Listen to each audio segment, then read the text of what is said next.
I'm 27 now, and until recently, I was married to a woman I'll call Sarah, not her real name for obvious reasons. We were together for 4 years, married for 2, and everything seemed great, until it wasn't. We met at a mutual friend's. Board game night, not exactly a fairy tale setup, but it worked for us. We were both introverts, or at least I thought we were. Sarah was working as a receptionist back then, and I had just landed a promotion at my IT job. We hit it off instantly. Same. Sense of humor, loved staying in, binge-watching movies, and we even dreamed of saving up for a house together. After we tied the knot, Sarah said she wanted to step away from working and focus on building a home, maybe even start a small business from home eventually. I wasn't rich, but I was earning enough to support us both if we budgeted wisely, so I agreed. Looking back now, maybe that's when things started to shift. Our downtown apartment wasn't huge, but it was safe and secure, complete with a doorman and security system. She used to gush about how grateful she was that I found such a nice place, but lately, all she did was complain that her friends lived in newer, trendier buildings. I work a typical 9 to 5 in the tech district, though my hours often stretch late into the night due to constant crises. Sarah used to appreciate the overtime pay. She'd even make me little thank you dinners when I got home late. Now? She just rolled her eyes at my texts, acting like I was choosing work over her. I remember when I got promoted, she bought me a cake, hugged me tightly, told me I was her rock, her future. Now that woman felt like a ghost, replaced by someone distant, cold, and bitter. I kept telling myself it was just mood swings, stress, anything but the truth. Then came that Tuesday, the day everything cracked wide open. I woke up early as usual, got ready for work, and left her breakfast in the microwave like I always did, even though she rarely acknowledged it anymore. She used to wake up with me saying it was our special morning ritual. Lately, she couldn't even be bothered to send a thank you text. At work, things were chaotic. A massive software update had gone sideways, so I didn't check my phone until lunch.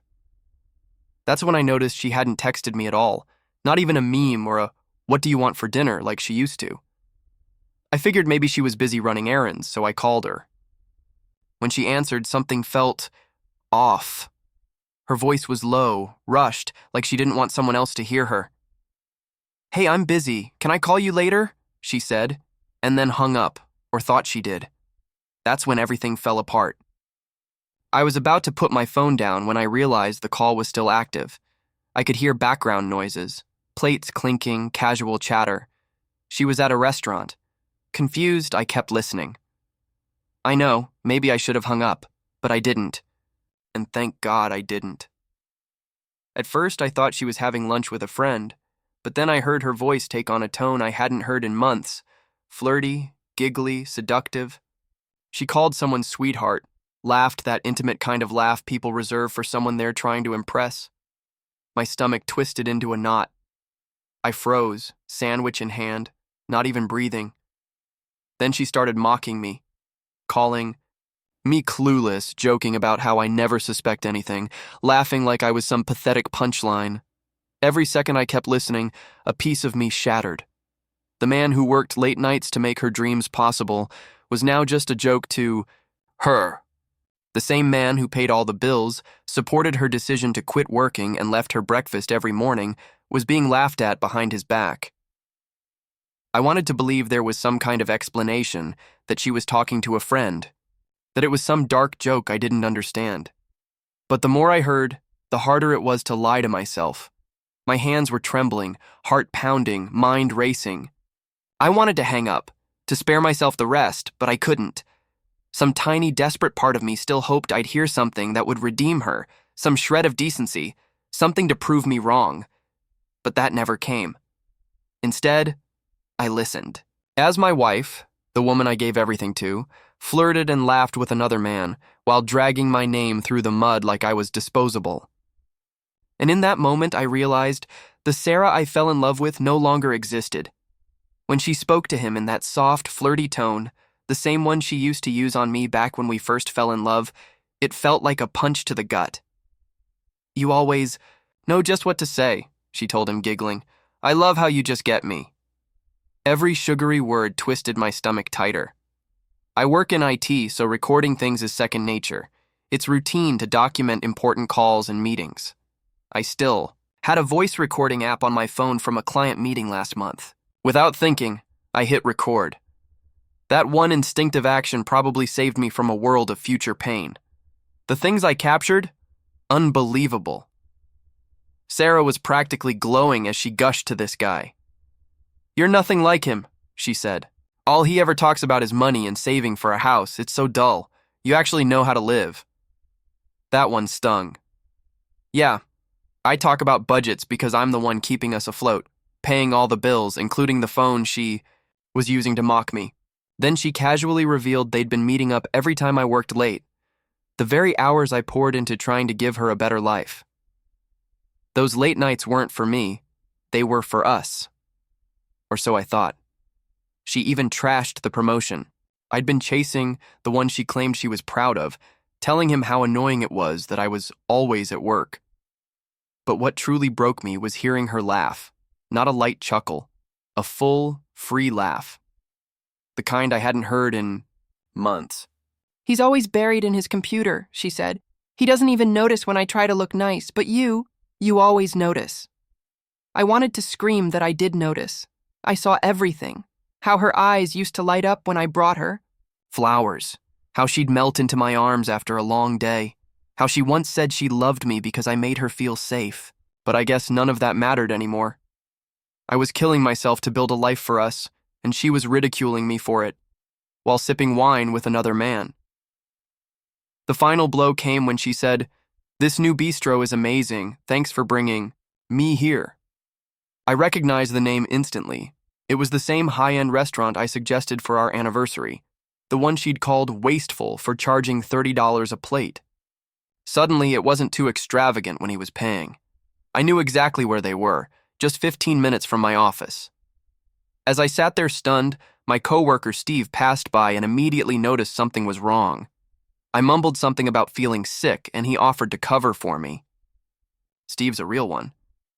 Meanwhile, the audio kept rolling. "Maybe next week we can try that new sushi place you mentioned," the guy said. She giggled, that same damn giggle I used to work hard to earn. "Perfect," she replied. "He never suspects anything. He thinks I'm just at home cleaning or something." My blood ran cold. I gripped the steering wheel and drove. The whole way, my rage simmered. When I parked outside the bistro, I sat there for a few minutes, just watching. Should I confront her? Pretend I didn't know? Leave and never look back? But then her laugh echoed through the phone again. The same laugh she used to give me when life was good. That laugh was no longer mine. Everything clicked into place. The excuses, the headaches, the sudden energy to clean when she was too tired to go out with me. It all made sense now. I checked the app, 47 minutes of betrayal recorded. 47 minutes of my wife gushing over another man, mocking me, the one who worked 50-hour weeks so she could have everything she wanted. I texted Steve, "Family. Emergency. Might need a few days." He replied instantly, "Got you covered, man, take care." At least someone in my life wasn't a liar. Walking into that restaurant felt like wading through wet cement. The host tried to stop me. "Do you have a reservation, sir?" But I brushed past him. I could hear her voice in my ear and across the room. There she was, at a cozy corner table partially hidden behind a decorative plant, laughing and sipping a cocktail in a dress I'd never seen before, her hair and makeup done like she was starring in a romance movie. The guy, your typical charmer in designer clothes, slick haircut, flashy watch, was showing her something on his phone, and she leaned in close, twirling her necklace just like she used to do with me. I froze, watching them like it was some surreal nightmare. The woman I married, the woman who lectured me about spending too much on coffee, was casually enjoying overpriced cocktails on a Tuesday afternoon with her secret boyfriend. And I didn't feel angry anymore. Just hollow. Like my life had been ripped out of my hands and I was watching someone else's story fall apart. 4 years together, 2 years of marriage, hundreds of sacrifices, compromises, late nights, all of it reduced to this: a joke, a performance, a lie. As I stepped forward, Sarah looked up. Her face went white. Her date was still fixated on his phone until she knocked over her glass in shock. He finally looked at me, confused. I didn't shout. I didn't cause a scene. I just stood at their table. My voice felt like it belonged to someone else. "Having a nice lunch?" I asked. Sarah scrambled, trying to put on that fake, casual smile she always used when she was caught. "Oh, hey, this is Tom, from my online cooking class. We were just talking about recipes." Her voice was high and shaky, like when she lied to customer service. "You should join us," she added weakly. Tom looked at her, confused and probably wondering what kind of mess he'd just walked into. And I stood there in the middle of it all, realizing the life I thought I was building was already gone. Then she kept going, insisting with that strained smile, "We're actually planning a surprise dinner for you. That's why I've been so secretive lately." Honestly, watching her lie so smoothly was almost impressive. I tilted my head and said, "A surprise dinner with the guy you've been calling sweetheart for the past hour?" Her expression froze mid-fake grin. Tom looked between us, confused, trying to connect the dots. I held up my phone. "You forgot to hang up earlier. I've been listening for almost an hour." Her face drained of color. Tom's eyes widened with realization. "Wait, you're her husband?" "She told me you two were separated." Sarah snapped her head toward him, desperate. "Tom, this isn't what you think." She turned back to me, trying to reclaim control. "You're overreacting. We're just friends." Then I hit play, just a clip of her giggling, about how clueless I was, calling Tom sweetheart, talking about sneaking around more often. The silence that followed was deafening. Tom, clearly ashamed, grabbed his coat. "I should go," he mumbled, avoiding eye contact. "She told me you were done. I had no idea." Sarah grabbed for him. "Tom, wait! Don't leave!" But he pulled away and practically bolted out of the restaurant. And just like that, Sarah's entire persona flipped. Gone was the sweet, doting wife. Now, her voice turned sharp, bitter. "Well, I guess now you—" "No, I've never been happy in this marriage anyway. You're cold, boring, always obsessed with work and money." Tom actually listens. He takes me out. He makes me feel alive. Eyes were on us now. Phones, too. People hoping for a viral scene. "You don't get it," she went on louder. "I'm suffocating. You care more about saving than living. Tom knows how to make me feel special." I pulled a receipt from my wallet. "Special like this place? The one you said was too expensive when I wanted to take you? Guess it's not too pricey when someone else foots the bill." She flinched. The manager was making his way over, probably, hoping to de-escalate whatever drama was about to explode in his fancy restaurant. Seeing him, Sarah switched again. Cue the tears, the trembling lip. "I'm sorry," she whispered. "I made a mistake. We can fix this." But her voice sounded hollow, like an actress fumbling through a scene she hadn't rehearsed well enough. The manager arrived, all stiff professionalism. "Is everything okay here?" Sarah tried to beat me to the answer. "Yes, just a small misunderstanding with my husband." But I cut in, calm and sharp. "We were discussing divorce." That word hit her like a slap.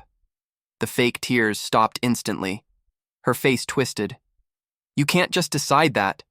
She snapped. "You're being dramatic.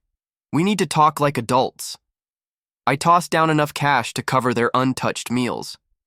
"Nothing left to say. You made your choice. Now live with it." And I walked out, leaving her sitting alone with her ruined lunch and her lies unraveling. Once in my car, the adrenaline ebbed and reality crept in. My phone vibrated, Sarah calling again and again. I turned it off and just sat there. Then the IT problem-solving part of my brain kicked in. Step 1. Protect yourself. I opened my banking app. Her access? Gone. Secondary card? Canceled. Joint account? transferred most of it to my personal one, leaving just enough for her to survive a week, more than she deserved. I backed up the recording, sent it to myself, saved it in 3 places. Some guy passed my car, and I realized I was still in the bistro's parking lot. Sarah could come out any second. I drove straight to the bank. The woman at the counter noticed my shaking hands. "I need to remove someone from my accounts," I said quietly. When I explained why, she got real soft, told me her sister had been through the same hell. While I was there, Sarah texted from her friend Jessica's number. "You're being ridiculous. Pick up the phone. We need to talk like grown-ups." Because yes, grown-ups totally cheat and laugh about it behind their spouse's back. I blocked Jessica too. The banker helped me create all new accounts, said it was safer during separations since some people drain shared ones out of spite. She even handed me a financial security packet for divorce. Never thought I'd need something like that. Then I went home to our apartment. More messages from random numbers. Sarah must have been texting through every contact she had. "You can't just leave me with nothing. What am I supposed to do now?" Blocked, blocked, blocked. Once inside, I went straight for my essentials: birth certificate, social security card, passport, all still where I left them. Good. Then I checked our safe. Wedding bands, some emergency cash, and my late grandmother's watch, all untouched. I was zipping my bag when I heard her key in the lock. Of course she came straight home. Her makeup was smeared. Maybe the fake tears had finally turned real. "Where do you think you're going?" she demanded, voice trembling but angry. "You can't just walk out on our marriage." I moved to pass her, but she blocked the door. "We need to talk. You cut me off financially. How dare you empty our accounts?" That stopped me. "Our accounts? You mean the one where only my paycheck goes? The one that covers all our bills, our rent, our food, your lifestyle?" Because she decided working was beneath her, her face flushed with anger when I confronted her. "I take care of our home," she snapped. "That was our agreement." No, it wasn't. Our agreement was that she'd start a business from home. 2 years later, still nothing. No business, no effort, just mysterious lunches I had to find out about through whispers and receipts. When she tried to snatch my bag, I stepped back. "Give me my card," she demanded. "You can't leave me with nothing." But I'd already made up my mind. I pulled away, calm but cold. "I left enough in the joint account to cover a week. Call your parents, call Tom, call whoever you want. It's not my problem anymore." That's when she cried, real tears this time. "Please," she begged. "I made a mistake. I was stupid. We can fix this." Something inside me snapped. We? Like I had anything to do with her betrayal? Like I was complicit in the lies and lunches funded by my paychecks? I stared at her, this stranger in familiar skin. "Fix what exactly?" I asked. "The part where you laughed behind my back, or the part where you used my money to whine and dine someone else?" She lunged for my arm, desperate, unhinged. That's when she dropped the bomb. "I'll tell everyone you abused me. I'll say you controlled all the money, that I was trapped." Her voice was venom. But I was ready. I pulled out my phone, her eyes widening. "Go ahead," I said coolly. "I've got an hour of you bragging about how you fooled me. Want me to send that to your family?" Her mask cracked. She switched tactics again, pleading, bargaining, offering counseling, passwords, even GPS tracking. "I'll get a job, I'll pay you back, I'll let you read everything." But I didn't want that. I didn't want to become some paranoid warden monitoring my own wife. That's not marriage. That's prison. Then came the threats. "You can't just throw me out. I have tenant rights." I almost laughed. "You've never paid a bill in this place. But sure, stay tonight. Tomorrow I'm coming back with legal papers." That finally scared her. She started flinging blame like it was confetti, said I was cold, distant, too focused on work, that I pushed her into staying home. Classic blame shifting. My phone buzzed. Mike, my buddy, asking if I needed a place to crash. She saw the preview and lost it, screamed that I'd planned this, that I was waiting for an excuse. I slipped past her and into the elevator as she yelled from the doorway, promising I'd regret this, that no one would love me like she did.